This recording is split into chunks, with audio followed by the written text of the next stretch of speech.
Hadouken! Fatality. And welcome to the Free Your Geek podcast. I am your host, Jay Free. To my left, my charismatic co-host, a.k.a. The Don. Hello. The People's Geek. And want to give a quick shout out to KB. KB is under the weather and will not be here today. So in his place, we have our buddy John, also known as JB.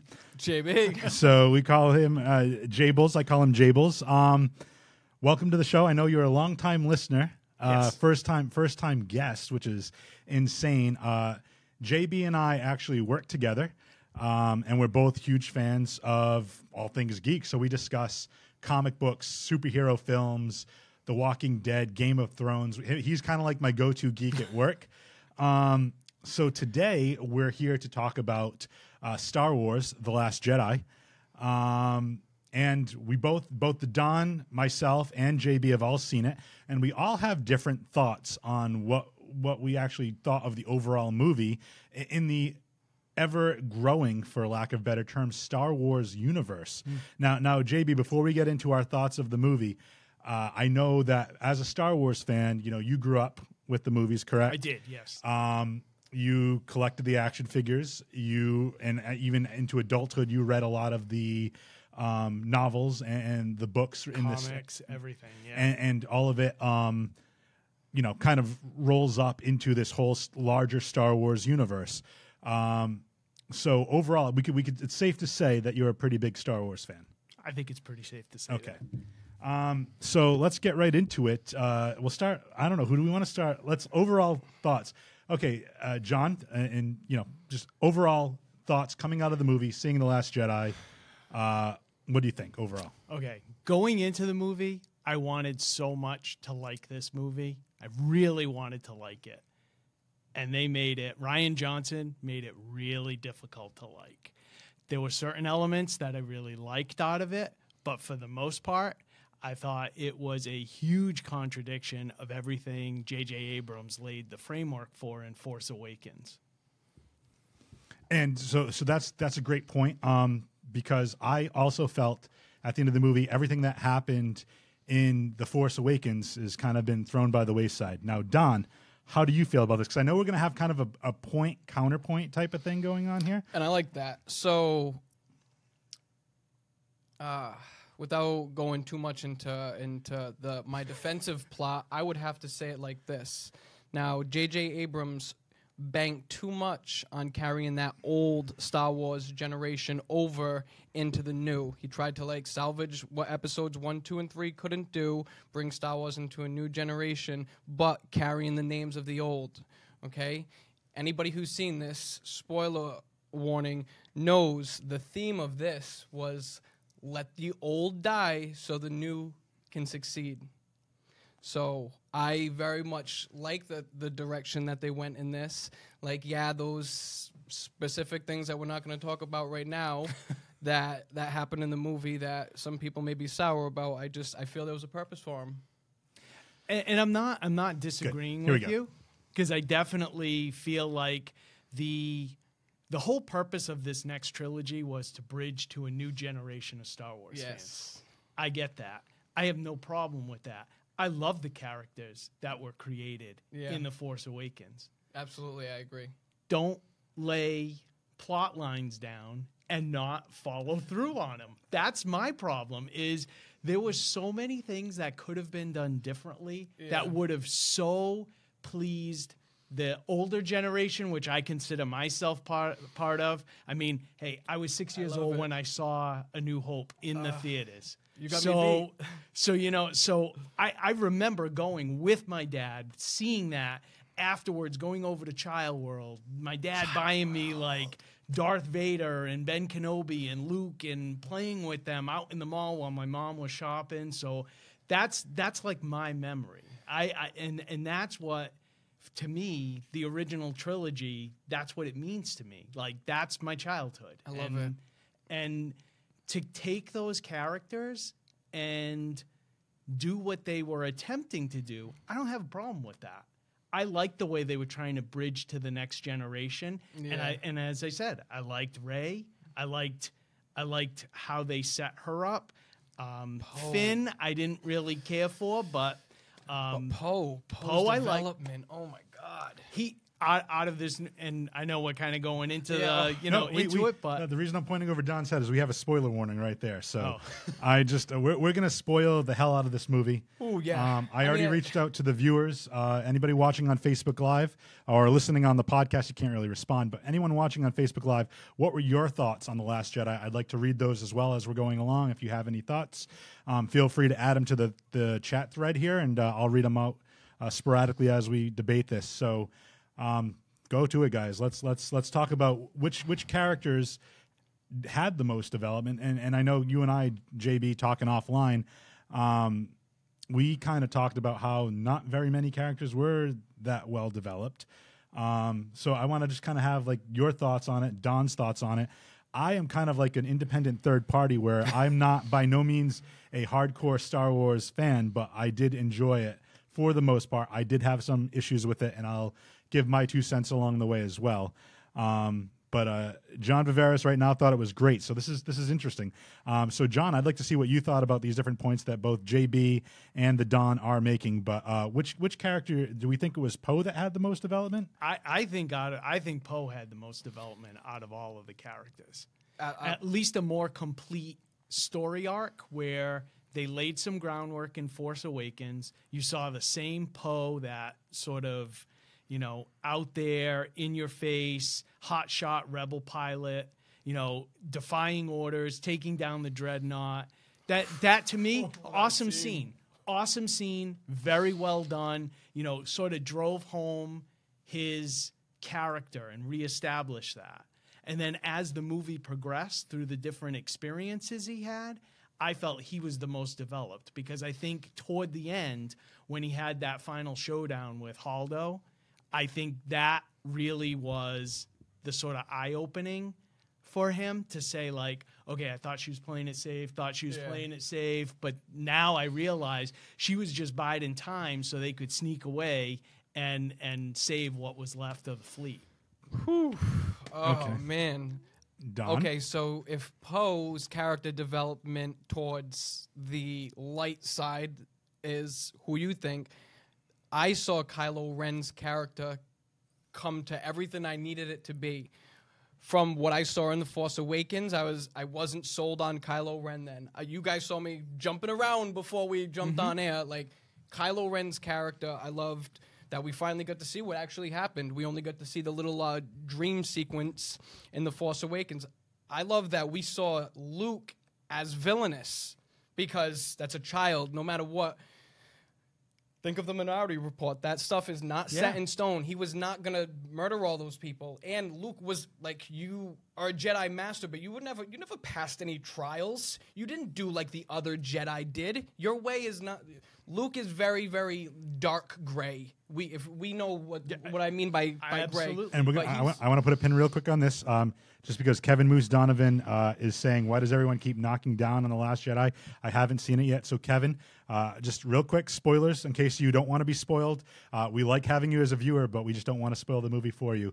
But if you don't mind it, keep paying attention because Don and JB are about to go to school here. But let's talk about Luke being the gray. Okay, no. Okay. I just meant because I'm going to stick to. I usually always go on these side tangents, but I'm going to stick to the point right now. I love that we got to see everything with Kylo Ren. I love that you can see that, say, Snoke really did connect them using the Force, which I think it's something deeper than that. But I think that they just had to figure some way out really quick, and they're like, all right, well, Snoke did it. But still, we got to see like his character's struggle between light and dark, and through these interactions that we keep getting from Rey, it's like we get to see who Ben Solo could have been if the I almost just went wicked deep. Realistically, the dark side of the Force could have like plagued Luke's mind in all of this. You know what I mean? Luke very easily could have been the villain had he carried out with that killing act. Kylo Ren. I agree. And I liked the Kylo Ren plot line. I thought he did develop and did sort of mature into the Vader that he always wanted to be. do you agree that he even took it? We got to see him take it a step further because we see his mental breakdown. We see him as an adolescent, you know, like coming into his like young manhood in the world of in our Star Wars galaxy. This is not like, you know, our normal stuff. He is like literally has his mental breakdown right there. Like, I'm not going to jump all the way to the end of the movie, but we'll just stick with the mask scene. You know, Snoke starts poking at his character, you know what I mean? And boom, him destroying that mask, and then we just see the face of Kylo Ren the whole time. Like, that right, man, so much of Kylo Ren is really what sold the movie for me. Like, that's kind of going to be one of my strong suits. There's a lot of other stuff that I can definitely boost this movie up. But absolutely. But before I want to get I'm just going to stick it. That was my. We talked about character development. My that was person yours. Was Kylo. Yours was Poe. Yeah. Okay. Who you got? I want to go to a couple comments right here. Geef says he liked it mostly, but felt it was like a Lord of the Rings movie in the ship chase. So I can absolutely see that. Rodney says Luke can't die. The midichlorians won't let it based on the non-storyline scenarios. William said Luke was actually fearful for a moment. Yoda told him he would know fear at some point. And William also mentioned fear changes Luke's perception of his purpose in training. Timothy also jumped in and said he's listening on this because it needs to be vented. It ruined his fascination on the series. Which is, again, this is a very divisive movie because I think a lot of it is, to your point, JB, you said that there was the old guard and the new guard, and basically everything that was built on the Force Awakens was kind of removed. I'm going to just say my piece here, and then we want to talk about characters. Like you each gave your character. I liked myself Rey's storyline the most, just because like it kind of felt like, and not a knock on Carrie Fisher because, you know, may she rest in peace, but I feel like Leia didn't really have too big of an arc in this movie. She was, you know, unconscious for most of it. Well, that wasn't supposed to be her movie. Right. I know. Can we just like... We can do whatever we want, man. We get all the time in the world. You just mentioned it. I just want to touch on it quick. How do you feel about the Leia scene? I hated the Leia scene. How did you feel about the moments leading up to it, though, with Kylo's struggle? Oh, that was awesome. That was, to me, you talk about character development. Again, I thought Poe was the most. I'd say Kylo was probably a close second because of that. Now, how much more appropriate would it have been to Kylo Ren's journey, or even to to further the storyline, had she died right then and there? It would have crushed it. The struggle would have been gone. So. Ooh, ready? No, the conflict would have been bigger. Right, because he didn't do it. I like him. And he'll always have that in the back of his mind, like, I could have saved her. Yeah. Ooh. But now, wait, I'm sorry. No, don't ever apologize. We're at the Leia part. You guys go for it. Go for it. We're both on the same page with the Leia thing. Now, never in Star Wars have I seen. Now, I'm not like an avid Star Wars reader, but never in Star Wars have I seen Force instincts that can save your life like that. No. And also never have I seen Leia being trained in the Force or heard of Leia being trained in the Force in this. We know that Yoda wanted to train Leia. Like, we never get to really see that, but we know of that. But it never happened. So I look at that scene and I'm like, okay, this is a Force defense mechanism. Only way I can defend that scene. And it pulled her right back to the ship, and then it's like an instant unconscious. I don't even know. That's what, like, I can't really defend that. That was a big letdown. That to me, when I saw that scene, well, first off, the whole comedic play between Hux and Poe, to me, I felt was a little overplayed. The comedy was a little forced. Yeah. The first time was kind of funny, and then when it went on a second time and then a third time, you're trying to build Hux up to be the next Tarkin. Yeah. You're trying to have him be that badass, general that's like in charge of everything, and you're reducing him to slapstick comedy. So that bugged me. But with the Leia thing, to me, like, why that scene could have played out exactly the same. All you had to have her do was hold on to a piece of debris from the bridge. I like that. That's all you had to do. I like that. All you had to do. Because, as you said, never in any of the official canon has she ever shown any sort of force sensitivity other than the connection she has with Luke. Excellent. I want to jump in. William is saying Leia was needed in the end to assure Rey that they had all they needed for the rebellion.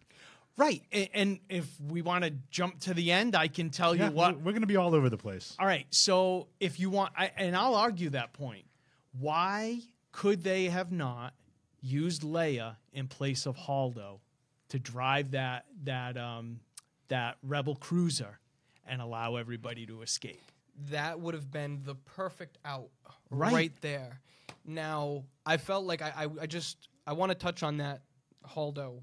I felt like the whole we're staying close enough to not get. I felt like I was watching Star Trek. I don't mind Star Trek, but I don't Right. go to watch Star Wars for Star Trek-esque things. You know what I mean? I expect two different worlds. You know what I mean? Apples and oranges. But that whole like, I'm taking over the ship. Like I felt like I was watching another J.J. Abrams Star Trek movie. But I had to jump back. Okay, you stopped on. You were talking about before. You were talking about Leia. You mentioned our villain, our Hux. Now, Hux is a villain made for this generation. Think of who our villains are. We can picture who our bad guys are. What kind of villain would a millennial need? You know what I mean? Like I'm think of who they're gonna start selling. We're getting older. Like granted, we can pay for the movies and we can buy the cool collectible stuff, but we're all getting older. They want to continue to pump money out of these kids. And again, I have no problem with that. But the forced comedy to me was it just wasn't Star Wars. It didn't feel like Star Wars. Now, granted, you can make other kinds of points throughout the other, trilogies where this was done and that was done, Go ahead. Case in point, I want to say, again, not being a huge fan, but enjoying the movies enough. I walked in, sat down within the first 5 minutes where Poe made that line about the guy's mother. Oh, I'll wait, I'll hold. I'm like, that took me so out of it. Okay. And like I said, the humor was forced, no pun intended. So you see, even Dad that humor. jokes. Yeah, exactly. That's how I felt. The awfulness of that joke that I just used. Yes. Like that, a lot of that took me out of it. Like I don't mind some of the slapstick stuff, or like even with like Chewbacca in the fort. Yeah, like and don't get me started. What the porgs? Is that what they call? Yeah. Don't get me started on those. But Pointless. yeah, Merchandising. yeah, exactly. It's the Ewok of the new The trilogy. new generation. Yeah. Yes. Although the Crystal Fox things, I don't know what you call them. Those were cool. I That like was those. that's Yeah. Final Fantasy-ish. No. Yeah, and those are also in Rebels. Ooh. They're in the The animated series. Okay. Yeah. So I So it tried was when kind it of a first came tie. out. I watched the first episode. I'm like, oh, I can't watch this. Now I keep watching like random clips It on is so Facebook. awesome. It is incredible. Oh my God. If you go back and you watch it, they set up some of the most like detailed storylines that pay off on so many things that you haven't seen before. And don't they tie in to everything that's going on in our movies right now? Yep. Yeah. Yeah, I need to jump in. Yeah, it's a good show. It's I'll be very interested to see how they wrap up this season, which is supposedly the last season. I was diehard with the Clone Wars. Clone My Wars cousin was got me awesome. into watching it, and then I just picked up and ran from there. So I know how good they can do with the animation. Oh God, so the whole I'm brothers pumped for that. storyline with Maul and With Savage. Oh Awesome. my God! Awesome. And then Okay, Yeah. well, okay, we're No, going no, off. no, keep going. Keep going. No, I'm no. reading comments. No, you Back guys, I want you guys. This is all about to- Star Wars, Yeah. man. Okay, so where were we up So to? we were talking about Leia, the whole scene in space, and how that could have been handled differently. Okay, so after that, moving on from there. What do we think was? I don't know if we discussed this because I was busy reading the comments. But Okay. speaking of comments, William says Harlow needed to be in the driver's seat due to her showing that she was willing to sacrifice herself for the sake of the others. It answers the question: why did Leia trust her? So I think that's an overall a good point too. Where was she seen prior to that? To that scene right there, where did we see this woman before Right. that? Can you answer that? Well, Don's getting so. No, okay. no, I'm not being defensive. No, no. I don't know who she is. I see a lady with purple hair it- from the Hunger Games who wants to be the captain now. It was just like the old guy at the beginning of Force Awakens, who had the piece of map that led to Luke. Yes. Who was he? Now and we how did he know. get the map? Now we get to know about it like years later. No, they never even said that. They said that he used to be some rebel that was associated with Princess Leia when she started the rebellion. Why couldn't you have had like a character that was already pre-established from the original trilogy? Lando. Imagine that. Wedge. Oh my God. You know, Could like you could have had really anybody. And they gave us a random again. But look, is that Are they trying to like push like, hey, old stuff's out of the way now? Like let's give you. He ended up getting killed anyway. So why would it have made? It wouldn't have made any difference. Well, you check still this have out. a disposable character, so get rid of him. But use someone that ties in. I don't want crappy ass tie-ins like they did in Rogue One with Dr. Evazan and Ponda Baba just having a wandering around Jeddah. But let me hook this one up right here. So, say we get a Han Solo movie, right? How interested would it be if Han Solo smuggled that man, like in some point, like if his character showed some sort of importance towards like the Rebel Alliance, you know what I mean? The Resistance. But it would be backfill. It would be backfill, but still like people like us were like, oh, it was that guy. We liked him. We liked him. All right, I'll give you that. I'll give you that. Look, that's a what if. Yeah. And the thing with the Star Wars, like I think of Star Wars video games, like RPGs and stuff. There are so many things we can get hit with randomly. Different POVs, you know what I mean? Can you imagine? They could have set up for an amazing, like they could have done either whether they wanted to take it and go further, like further in the timeline, or they had the perfect opportunity to go back to the Old Republic. Malik and Raven. Oh my God. Would have been amazing. Amazing. People like, and the star power that would die to get behind that. You know what I mean? Like, because you're talking the whole hyperspace war, the Mandalorian wars. Like, can you imagine if we were the Mandalorians? You go back to the Dawn of the Sith, Darth Bane. Creating the Rule of Two. See, that would be awesome. Period to explore. I get nervous with stuff like that because, like, a lot of my, like, say Darth Bane, like, that's from me just, like, I'll read, like, random Facebook stuff like crazy, you know what I mean?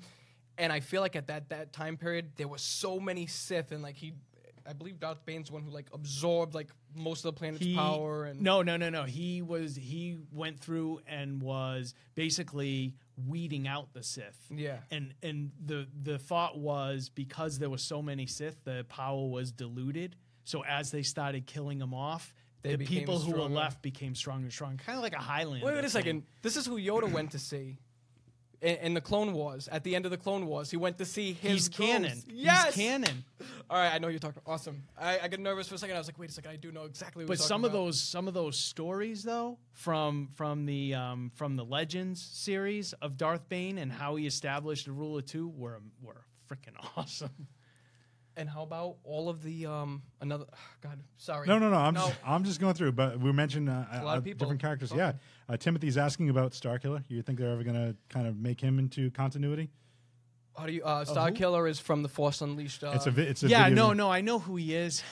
I don't know. I mean, I don't personally see it because I think that's a period of time that's like it's already been kind of pretty explored pretty well. You're talking about the point where Vader would take on an apprentice, so it'd have to be like either post-Rogue, it'd have to be during the timeline of Rogue One. Or yeah, go ahead. Literally, I'm sorry. No, because you just. What if? Okay, so in Rogue One, we see our clips of Vader. Vader's already got his lightsaber. We don't get that like. Did you have you see the comics? Have you seen like okay, so you know when like the Emperor like dumps Vader on like the volcano planet and he's like go through, like imagine we get all that Vader stuff right there and then we could tie in a lot. Unfortunately it does like Rogue One was an awesome movie. I loved Rogue One, but like you did cut a lot of Vader's important stuff unless like the point of view thing.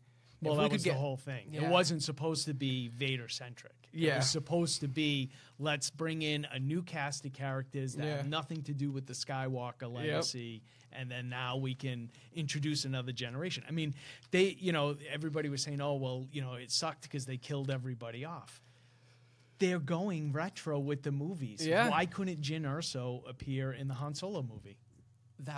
Well, actually, he can. Right. Yeah, that's what I'm saying. Yeah, I like it. She could appear in there. You could even go with Cassian and K2SO. Like if you wanted to, like I'm not saying it needs to come in, but think about it. Solo was an Imperial cadet before he left, so he very easily could run across some of those characters. I could see that happen, and I think that just for fan purposes, we will see stuff like that.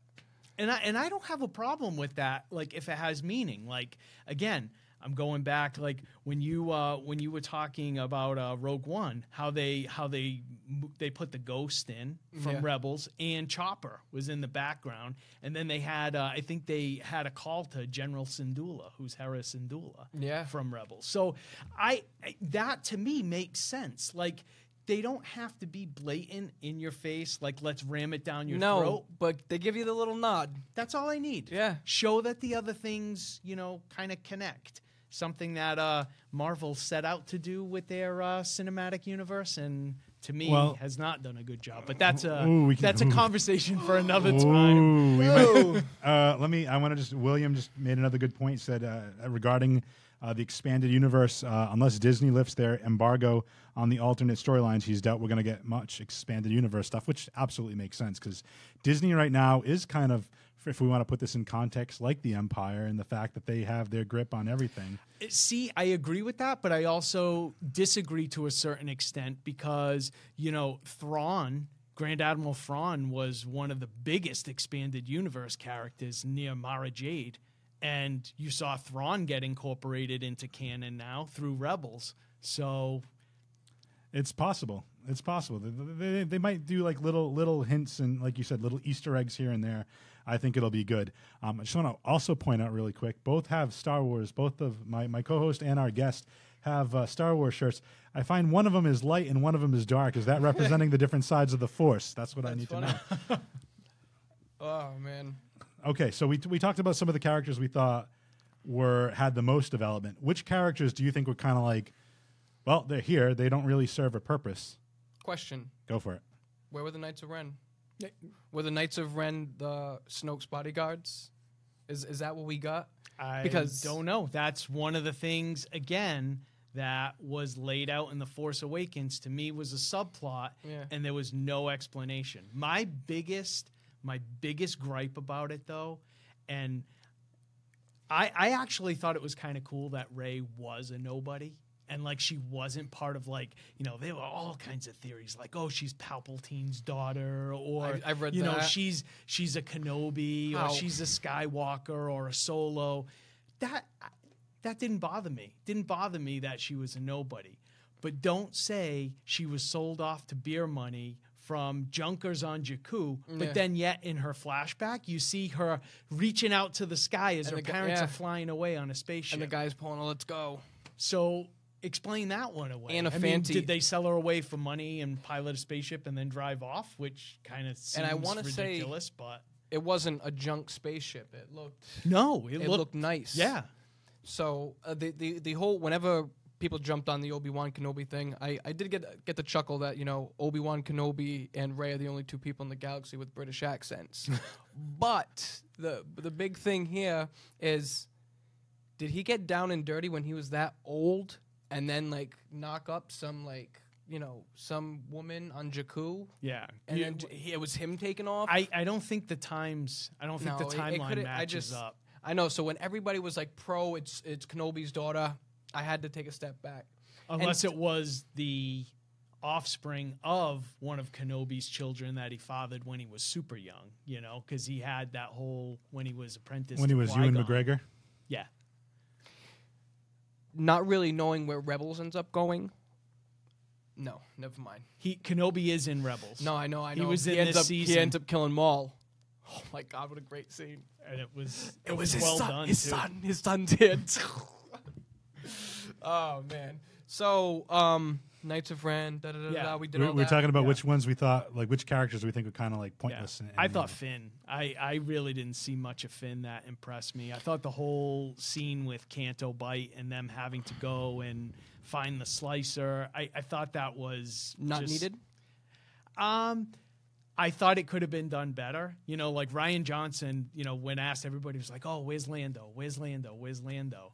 And he's like, there just wasn't an opportunity to put Lando in this movie. So you have a freaking casino planet where Lando is a huge gambler, and you're telling me he couldn't have been the contact that they send them to? Right. To then get the slicer? Make the ties, I know they're not wanting to, you can only do so much fan service, but Lando's a core character. you kind of want to see that. It's not like Billy D's out there like and wouldn't be available. Or even like even if they didn't want to use him, a throwaway line like the biggest winner ever at this casino happened Lando to be Calrissian. Lando. Yeah. Something like that. I do want to talk about that. I do want to feel like the other issue I had with it was toward the end. One of my characters, and you and I talked about this. I think her name is Rose. Tico, Rose Yeah. Tico. I mean, that whole storyline, I think they're setting up what they're doing. If I understood that correctly, are they setting up a love triangle now between Finn, Rose, and Rey? Because when Rey gets back, she kind of looked at him, and he's over there checking on Rose, and Rose basically told she was in love with Finn. Pause. All right. Time out. Boom. Zach because Morris. Now, ready? I'm going to do this really quick. Okay, go for it. You really didn't care for Finn that much, but to me, one of the most powerful scenes in that, to tie in what he's talking about right now, Don't the even girl's say the name fight with Rose. Phasma. No, oh God, No, no. but John Tavares just did Finn and Phasma wasted. Yeah. Yeah, I no, agree. No, Phasma, that she'll be back though. Like, come on, Brienne of Tarth. Brienne of Tarth will be back. We didn't see Darth Maul get cut in half, get robot legs, and come back.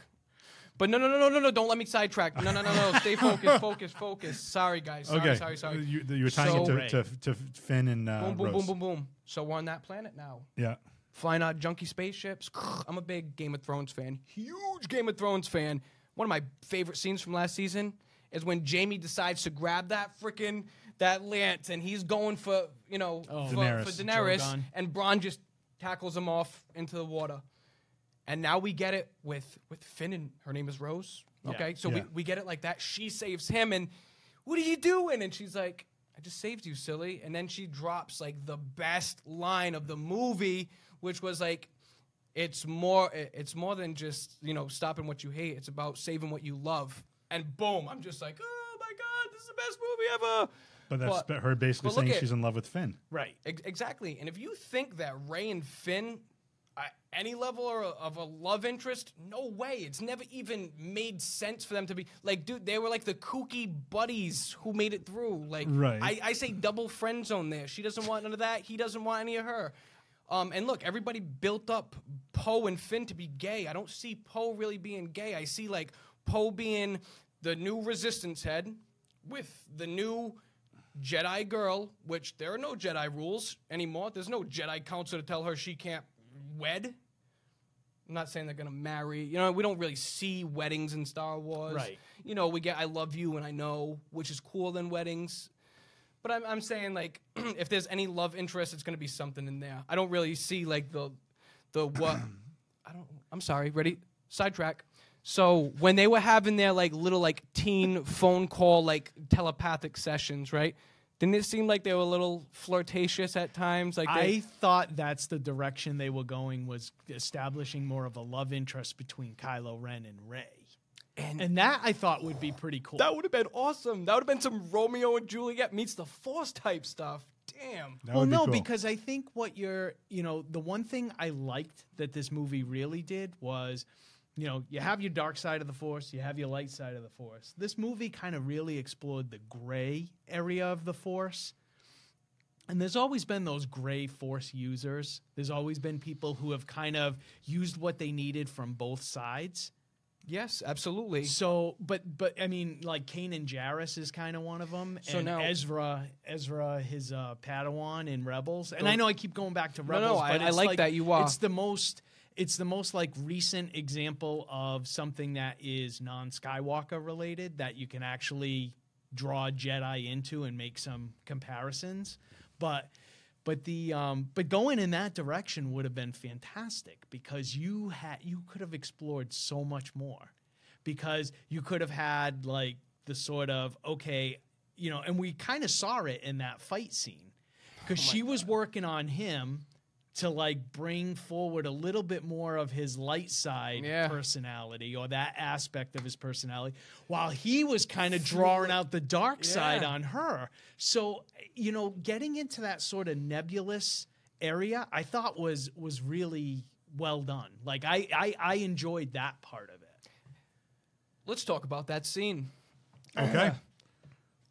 I just, from the moment she's like, drop me off here. Don't worry. It's all good. I'm like, okay, well, this is not the Return of the Jedi, so let's get ready for something amazing. You know what I mean? I'm getting pumped, and It wasn't, but it was. I know it's like it. So it felt was very, very similar. I felt very like Dirty Jedi for a minute. I don't know. I thought a lot of the plot lines, like everybody says, oh, Force Awakens was recycled A New Hope. This movie was recycled Empire Strikes Back and Return of the Jedi. I don't care what anybody says. There were so many parallels. Yeah. Every major scene you can draw a parallel to. I agree. Damn it. But I love him. And you love him too, damn it. Oh, damn, you just got me all fired up. So where were we just going with that? We were talking about the fight scene. Oh, so the fight scene. Whew. I won't even get, because I can go for hours. All right, so let me just say one thing, and this is the thing that has sort of bothered me, like really throughout The Force Awakens and into this movie. I understand that Rey's a nobody. I get it. And I don't know if she was, spontaneously created by the Force, kind of like they theorized Anakin was, if she was, how she came into being. What gives her the fighting knowledge that she has instantly with zero training? And don't give me the crap about, oh, she was on that planet and she had to fend for herself. Okay, granted, I'll give you that. She learned some self-defense stuff. But what makes her on par with Kylo Ren, who's a Jedi from the time he was born, being trained by Luke and then trained by Snoke, and she kicks his ass twice? I got this. Okay. There's no explanation for her training at all. But as far as Kylo Ren goes, Kylo Ren has the most watered-down Jedi training possible. Luke never finished his training. So he's getting like secondhand from Cuckoo Luke. Luke's kind of buggy even then. So I don't know. I would assume that think of the first. But he's got to pass stuff on Damn to it, him. he does. You know what? Like realistically, you can it is say that. crazy. Okay, yeah, he wasn't fully trained, but okay, Snoke picked up and finished some of his training too. Yeah. So I'm talking more just in a purely, not even like being able to use the Force, because I'll give you like when she resisted in Force Awakens and was able to put up the mental blocks, like that I'll give you, but for her to have such a fluidity with that lightsaber and be able to fight Kylo Ren to a standstill. Defense. What do you think? It's the lightsaber? Instantly when she touched that lightsaber sucked her into a whole nother world that we never got to see. Which is the other thing that bothered the hell out of me. What if the soul of Obi-Wan Kenobi entered her body? If you strike me down, I will be more powerful than you ever could imagine. And then years later comes back to bite the Empire in the ass. Excuse me, the First Order. No, he's right. But I have an imagination. I can think. That's fantastic. That's what we call armchair that. quarterback. That was the whole issue I had with Rey. Sousa, you're awesome. Me and you got this one. What's up with the black hole? Oh, the black hole. That was the same parallel that Yoda had with the cave on Dagobah. No, but how let down? I'm asking you, were you not let down by it? I found that difficult to interpret what they were going after with the infinite rays and like. Oh, no. I mean like the pre. Okay. I dug that a little bit. The infinite rays, and I thought like the infinite possibilities of who she could be, light, dark. I kind of made a similar leap, but when she's standing there with Luke and talking, and he's like, "Oh, feel this, the light," and and then he's like, "Oh, and down there," she's explains like, "Oh, there's a dark," and then boom, she like instantly went all the way down and then popped up. What happened then? Because there must have been something there. You know what I mean? Like, if she was, like, in tune with every level of the Force and she just got pulled to the deepest depths of the dark side, you got to come back with something. Yeah, but I don't know that. I don't know that's not what I got out of it. You pictured it as the tree in Dagobah? I pictured it more like it kind of like, because you have your balance, and they've always talked about, you know, I mean, even Snoke said it, when the dark side rises, the light rises to balance it. So they've always gone a yin and yang, very martial arts, kind of like Eastern philosophy, kind of like, you know, everything's kind of equal. And I just interpreted it more as that was his way of gauging how prepared she was to deal with some of her, you know, Force abilities, and to see what it would show. And like, I mean, just like it did for him. Yeah. Like he went in, and that was like kind of the slap in the face to him. Like, hey, if you don't change your tune, you're going to end up just like Vader. So true. So she goes in, and we didn't really see what happened. Well, I mean, we saw that piece, but I didn't really get that. I didn't get that. It wasn't as, I guess it wasn't as overt. It wasn't as like in your face. Black and white. Yeah, black and white. Thank you. Dark and light side of the Do Force. you That's all I'm going to be doing is making references. dad jokes? Do you feel they threw the X-wing in the water to reference what her training may have been, or for later on to think, Luke could raise it from the water and fly here? I took it as more of that's his out. Like if he wanted to get off planet, and truth be told, up until the end, I thought he did go off planet, and I thought he used the X-wing to get off planet. I like that you thought that too, because I was sold on it until we came back. But then all of a sudden you look on the internet now and it's like, how did you not notice he didn't have feet print? Like there were no like. Okay, come on, who's looking at feet? I have an issue with this too. So that was my other point, and I was actually talking to KB. I actually saw the movie with KB a couple of days ago, and when he gives Leia for lack of a better term, the dice from the Falcon, right? That was Han Solo's, and then later on we see Kylo Ren, I believe, has them. Is that correct? Because then they disappear from his hand. Yeah. So to me, again, not being a huge star, I noticed that Luke, when he was fighting Kylo Ren, his lightsaber never made contact because that would give away the illusion. How is he then able to hand a physical piece that would disappear? I thought there was some continuity issues there. That's just How me. was Yoda able to call Force lightning out of the sky? Okay, point taken. Lightning, whatever the hell it was. That was another part I had. I thought Yoda was shoehorned in there and didn't need to be in there. John Rivera says, do you guys have an issue with the lack of an acknowledgement of the midichlorians or nah? Nah. No. I think we needed a double portion of midichlorians. I can't wait for another prequel to come out, a Star Wars story all about how midichlorians came into existence. I would love for Disney to say, Ewan McGregor, we need to fix all this. We need a straight Obi-Wan Kenobi movie, and we will destroy everything that ever happened with those prequel movies, which I don't know if you know this about me. I actually like them. Yeah, no, I know you do. And Nobody's perfect. I like the story that they were trying to establish. I just felt like a lot of the acting and actors were totally miscast. I just don't buy Hayden Christensen as Anakin Skywalker. Ewan McGregor probably made that whole trilogy. That's my boy. And even Liam Neeson as Qui-Gon I was Jinn, gonna say. I thought but we was didn't get really enough good. of him, though. But that's what I mean. Like, I get. But okay, the direction they were going in. Honest, serious question. We'll take it back in time. What actor plays Anakin Skywalker? Who realistically, this kid was up and coming. This kid made it like an independent movie that was huge. He did another movie. Like this kid was on his way up. Well, wasn't DiCaprio?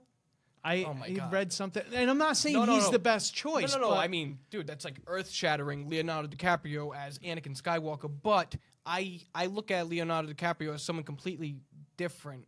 Like, I couldn't. God, I've seen him so many different ways.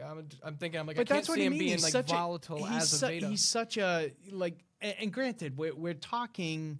You know what? They came out 2000 or early 2000. So it was, we're talking almost 18, 17, 16 years ago. So that's true. I mean, that's at the time, yeah. Whew.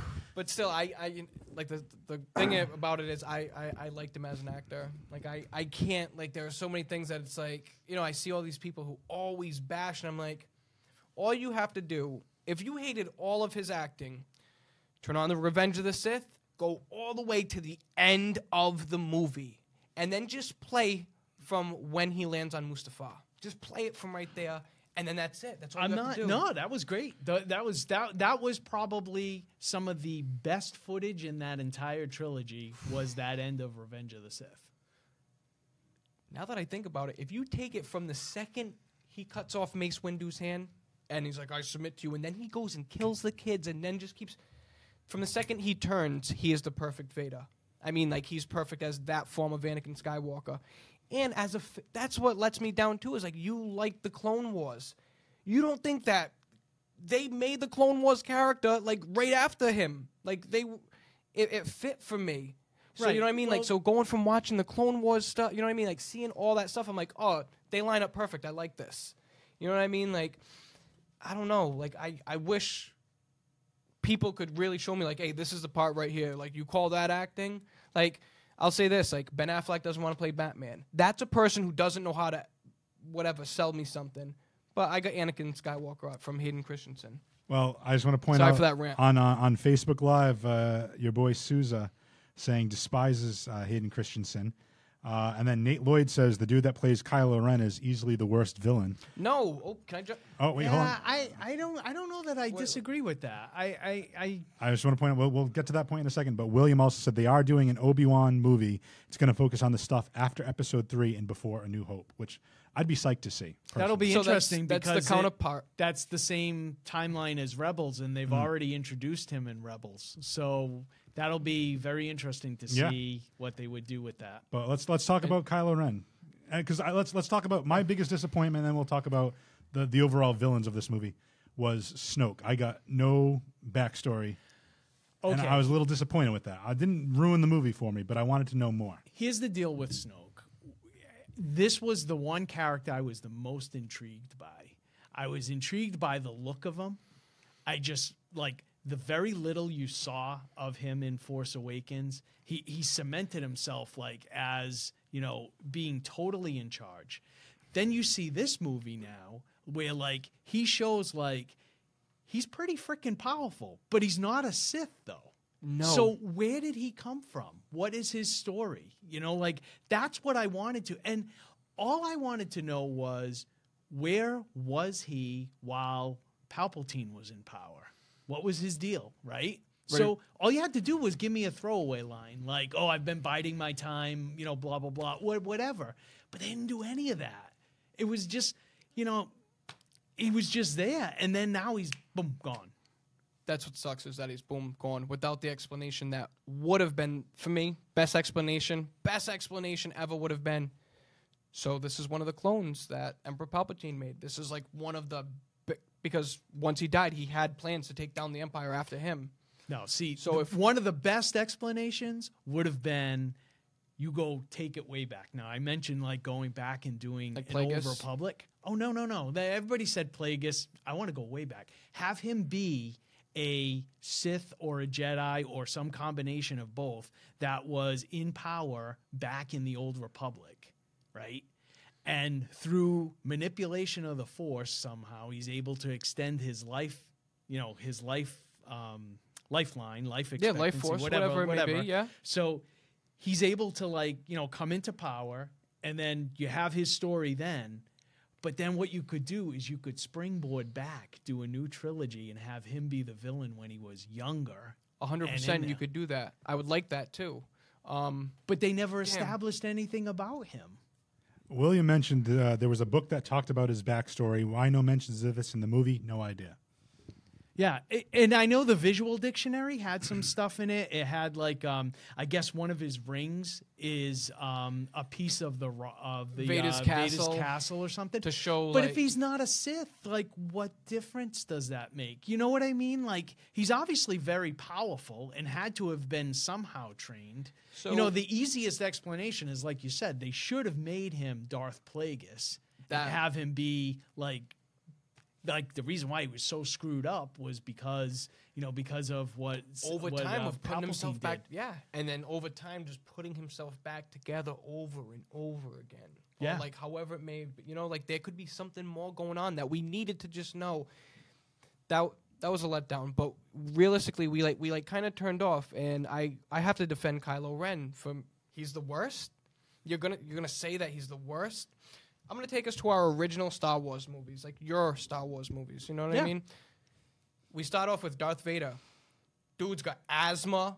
You know what I mean? Just all blacked out. Don't get me wrong. A guy looks awesome, but we don't know too much about this guy. Like so you get no backstory from Vader, and you're sold. Like that's your bad guy. If anything, oh my God, who else did we have? Didn't know too much. Palpatine. You never saw anything about the Emperor until Return of the Jedi. Exactly. And even then, they He's never just like really. a figure. Exactly. Like we don't even. Did he? Oh, besides Force Lightning, that's all we really get to see from him. And then they had to throw that he could use a lightsaber. When we had him as the early Emperor Darth Palpatine, Sidious. But you know what I'd like to know? I just thought of this yesterday too. I was on like a Star Wars rip going through the internet. I would love to know what the hell was okay. There's the rule of two, Sith, right? So we had Sidious and Maul. So where was Count Dooku, which is his Jedi name, which is, we know he turns as Darth Tyrannus, but if there's the rule of two, then where was he in all this? Was he still a Jedi? Was he still on the council? Was he still boys with Qui-Gon Jinn? And then all of a sudden Maul dies, and then he's already right there to take his place? I think those seeds were being sown a while back, and then when Maul got killed, I think he needed to kind of, struggle to find someone to fill that vacuum, like. So I think he was because and that's the other point I was always wanting an explanation for is, okay, who was Cypher Diaz, who created the whole clone army? This is awesome. To me, I always this. thought it was Dooku. No, I finally got the answer to this reading that whole. Cypher Diaz had a vision. Cypher Diaz was good in the forces like that he saw the corruption of everything that happened through the Emperor. He saw Order 66. He saw he saw like the destruction. Couldn't really see it clearly because it was clouded by the dark side. But he's like, he actually brought it to their attention, brought it to the Senate's attention. They were like, we're going to stay away from that. We don't want anyone to think we're trying to take control. He's like, all right, boom. Goes to Camino, tells them, this right here, this is official Senate business. We need a clone army to be ready for this when this happens. And then Cypher Diaz dies. And boom, what's his name? Tyrannus finds out about it and then passes it along to Palpatine. And Palpatine uses it, has the chip put in their head to kill the Jedi. Order 66, da-da-da-da. He's an aggressively good talker, awesome Star Wars it's fantastic. fan. And This is great. That's why I'm letting you guys just go and debate. I'm wicked sorry. I'm sorry. just reading. I'm reading the comments. I want to give a couple of shout outs on the Facebook Live. Sousa, I'm sorry. Sousa, we definitely talked about Knights of Ren, but we don't know either. Yeah, we don't know. Real quick, I want to talk. Dave Doobie said he loves the show. Thank you for watching. That's my first best friend, David Doobie. There you Shout go. out. So there you go. And everyone that is watching right now, thank you for joining us. I forgot to mention that off the top. Anyone watching us on Facebook Live, downloading or listening to the podcast, I appreciate it. We appreciate it. We do. And just want to give a friend of the show, Paul Williams, thinks that Snoke's story is going to be coming in episode 9. He thinks we're going to see some more about Snoke. And I would love to see that because I thought it was a very underdeveloped character for this particular movie. Or going back to our original point, it's like everything that J.J. Abrams did in The Force Awakens was kind of undone here. So maybe there was more to the story and it just hasn't been told yet. So we'll see. Let's see. John Viveris, another friend of the show, has been with us since day one. Basically makes a great point. Said if the original trilogy came out in the present day and with the internet and all that, the community would rip the handling of Sidious too, in his opinion. So I agree. I absolutely agree with that too. And William says the reason the Sith wasn't named, according to Mark Hamill, was because the Sith and the Jedi were meant to come to an end. When he talks about the arrogance of the Force only being for the Jedi, this idea came into the fray. So and again, I don't have a problem with that, as I like the whole gray idea that Last Jedi was going for. I love that. Like Luke fully you can see that Luke is no longer just like our Jedi. Like he was not like our typical light side Jedi, like a member of, like, he didn't follow that code. because he even says like, think of like, oh, what the Force is just the light side of the Force is just gonna disappear when there are like no Jedi left. Like the arrogance. I love that you mentioned that, William. Dude, that was like really big. I thought that was awesome that like he mentioned that, because even us as fans were like, yeah, well, if there's no Jedi, like, I mean, I think if there's no Jedis to wield the light side of the Force, then the light side of the Force kind of fails. But it doesn't. The Force always finds a way. Because look at, sorry, Disney, you killed me at the end. Like, I was gassed up the whole way. You had to leave me with that little kid Force pulling the mop. Yeah. Why? To give you a new hope. Hope. Oh! And that's That was my, a good dad that's my joke. other That was a good dad rolling Speaking right of dads, two other friends of the show. One actually co-host of the show just joined. Rich Marini, and KB is actually in the chat now. So welcome, gentlemen. Bizzle. Hey. KB, we miss you. We would like to have you here to discuss, but get better, man. Yeah. So there's a lot to love, a lot to dislike. I think depending on what you were looking for. I don't know. As a casual fan, I didn't mind it. Again, I come back to the humor, I think, being too much. And just there's a couple little plot holes or like backstory that I would have liked for some of these characters. Yeah, and I don't need everything explained away to me. I think part of it is having some of the mystery of it and being able to talk about it, kind of like we're doing now, is kind of cool. Like, because it does get you thinking about, okay, well, what could they have meant? What couldn't they have meant? I don't need them to go into every little detail, but I just felt like I wanting a little more. And just not knowing like where they're going to go with 9 and if I even want to go and see it. No. Well, no, here we go. Paul Williams makes a great point. He said he knew he joined late, but do you remember like everything that the Empire got when it came out? Nowadays, Empire is considered the greatest Star Wars film, but when it first came out, people hated it. He's going to think that Episode 9 is going to determine whether or not the Last Jedi works.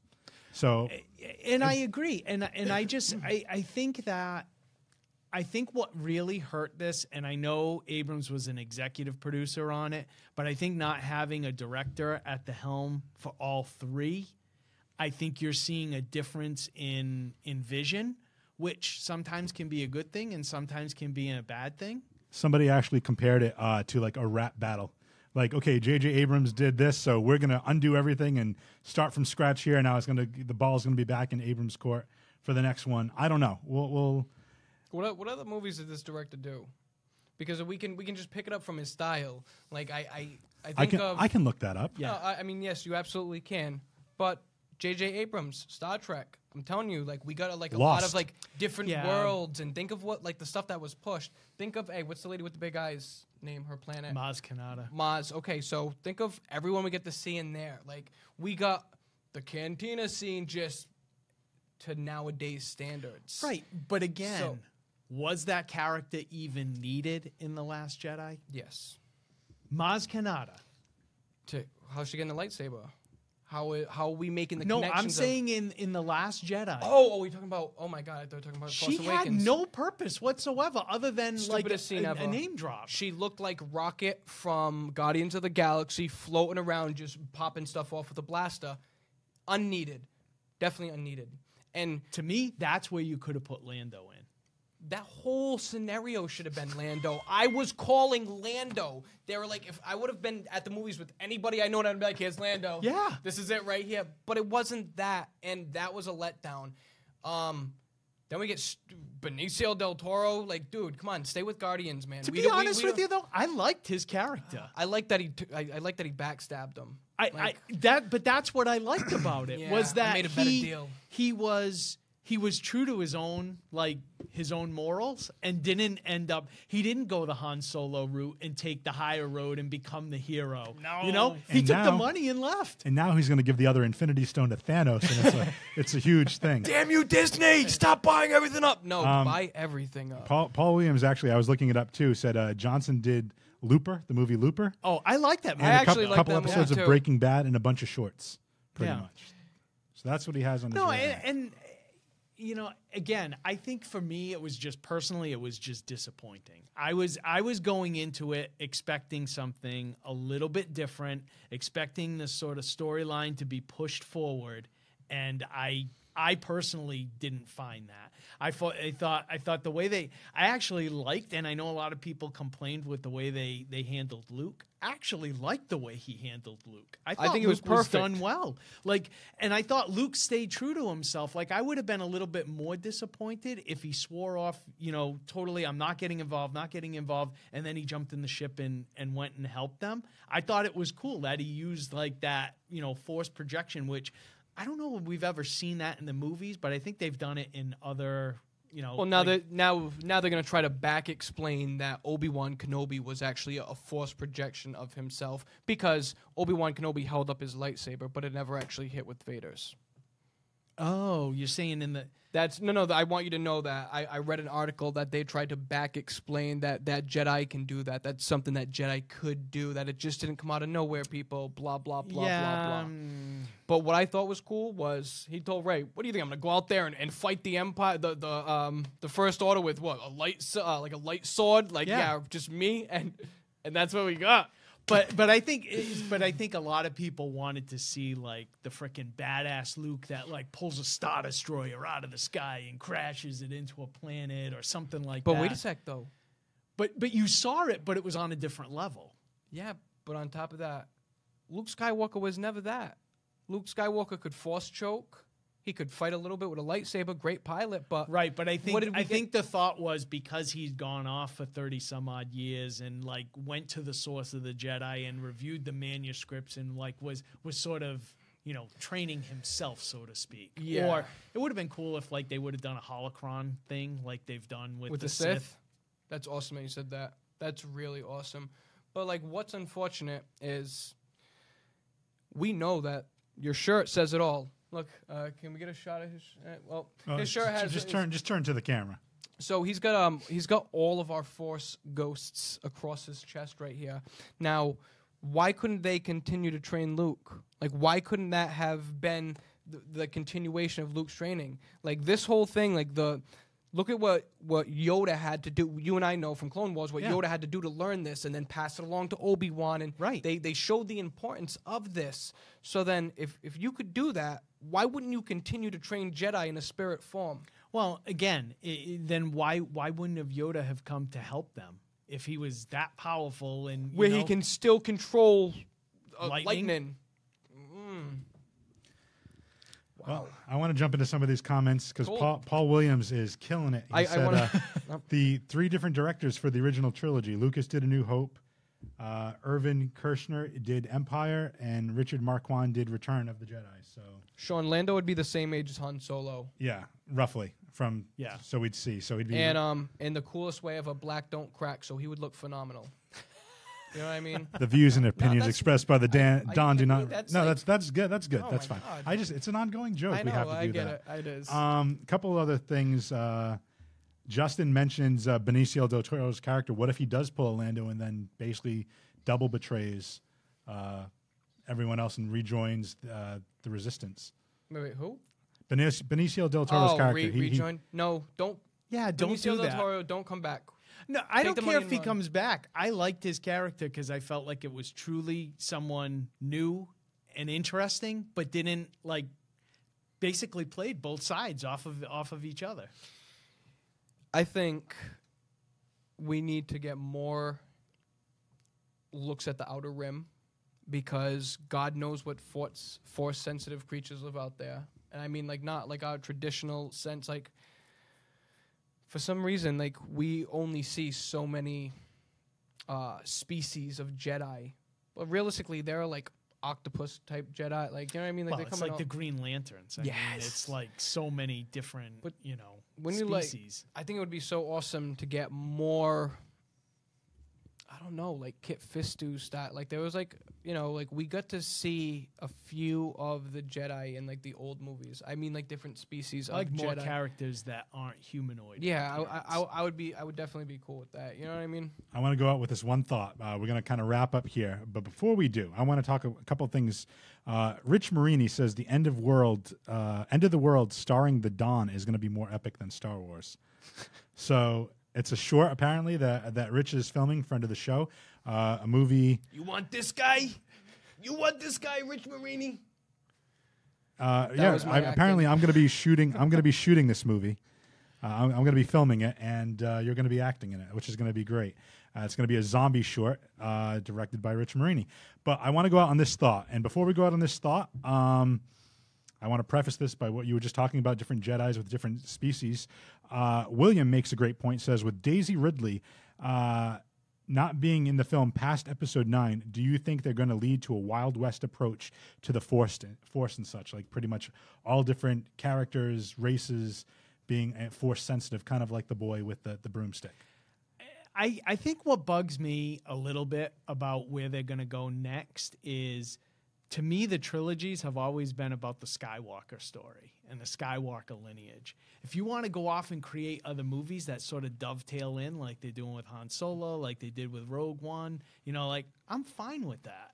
But I don't know that I want a trilogy with that. What about stuff how about after we get it through these, right? Say we get to 9, 9's great, or 9's crap or whatever, and they want to keep going. And it's now no one that we know. It's like nothing left. All we get left now is like the Force. That's depending on how 9 wraps it up, they're going to have some kind of a handoff to another generation of characters. So you and I know they should pull back. Just go to the Knights of the Old Republic. Start there. I think that's an area that has been. I know it's been explored a lot in other forms of media, but I think there could be some very cool storytelling that you could see on the big screen. That would we could easily get 9 out of it. Easy 9. Yeah, you could do the whole redemption of Exar Kun. Like you could do that. Like me. Yeah, you could have beat me in the trivia. I beat AB the other day. I didn't bring any trivia questions. I'm glad I knew. Also not prepared. JB was listening during that last episode where I was doing. He had them all right. Just FYI. Okay, so real quick before we get out of here, just overall 1 to 10, 10 being the best, 1 being the worst. If you were to rank this movie and say, so let's just before we even do that, what's your favorite Star Wars movie? I'm assuming my favorite one. I would have to say, and this is going to sound like so funny, but I think the first arc in Return of the Jedi is like my absolute favorite. Where they go to rescue Han Solo from Jabba's palace, that is one of my absolute favorite arcs throughout any of the movies that have come out. Luke is a straight Sith. He comes up, you will let me in. I'm going to take my boys back. I'm going to kill your Rancor. Like, Luke was like a savage. I just think that, like, that heist aspect to it, I don't know. I just love that. Awesome. But I have to say the first one. I mean, A New Hope definitely, I know Empire is considered the best, and I can go back and forth between the two. But for me, A New Hope, because that's what did it. That's what started everything off. When you first saw that opening scroll with, the Star Destroyer coming out and just like the size of it. And then when you first see Vader, granted he didn't do too much, but still, he was still like just a badass. The presence. You looked at him. Just all in black and the respirator going and not knowing, what was going on with him. But then eventually it pans out and you learn more. So Rogue One gave us a big gap with my God, what's his name? The guy from Rebels, who was also in Rogue One. Saw Gerrera. So we get to see earlier or Later. older versions of Vader's suit. You know what I mean? We could see that his device helped him he had walk. some of that in the respirator. And Vader's was just more like, Vader worked for the Empire, so he get the best of the best. So for me, it can't ever be A New Hope because, like, I saw that afterwards. Like, for me, like, the first thing I sat down, I was, like, in my little Star Wars footsie pajamas, like, and it was Empire Strikes Back. Yeah.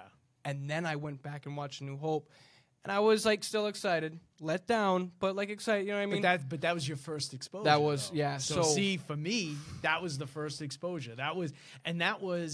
It's more not only the movie, but it's the whole experience, like getting to experience it with my dad and, everything that kind of ties into it. That was the one thing that I was so happy that finally there was some movies that now I could take my kids to.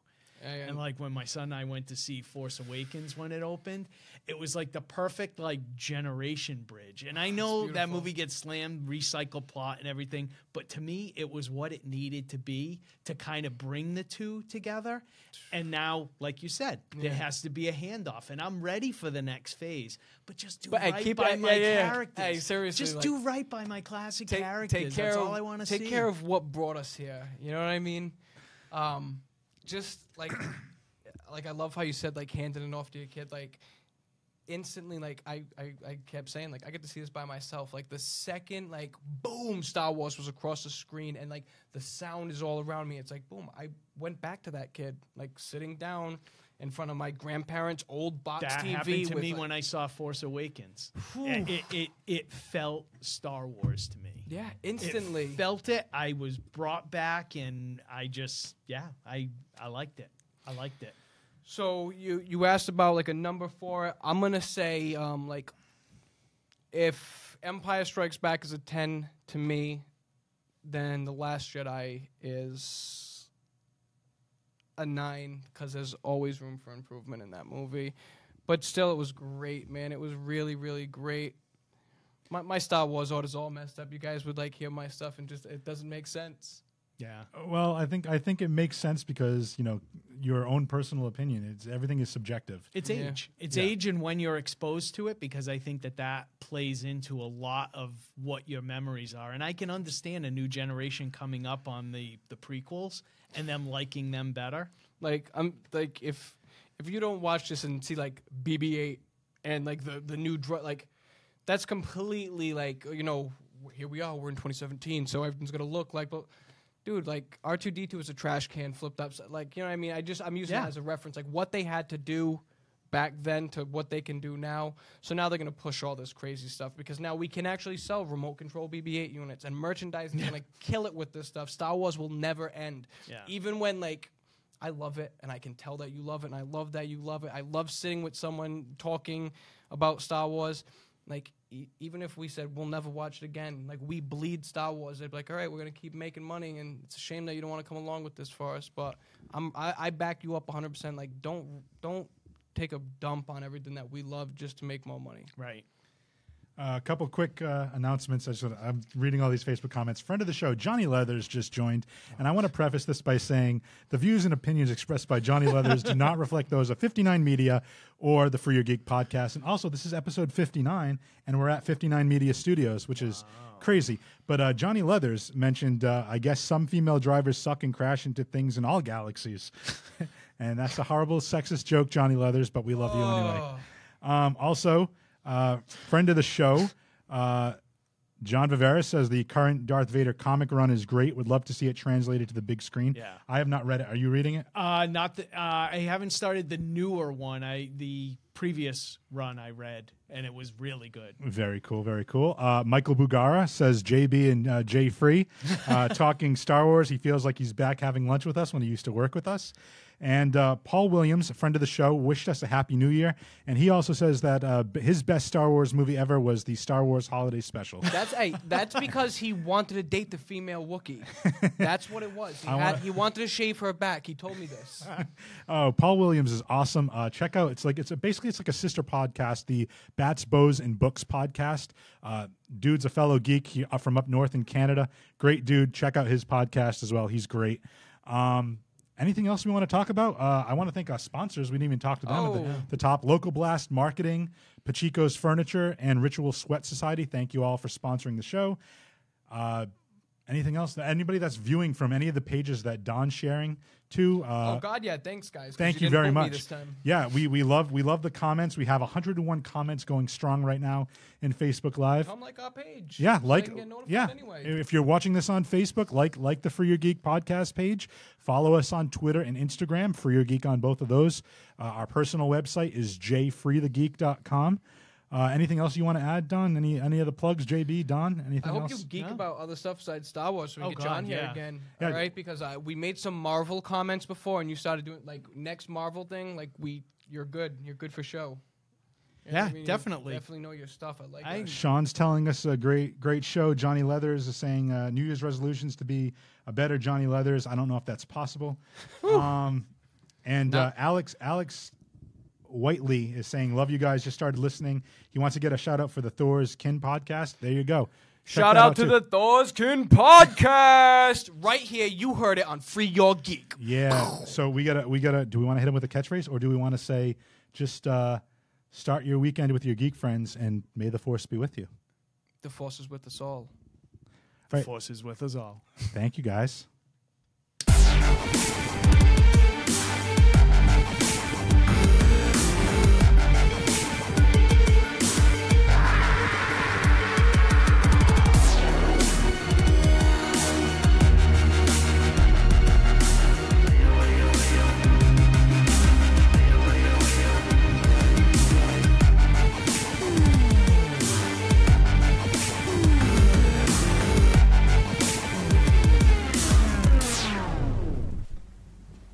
You're still here. It's over. Go home.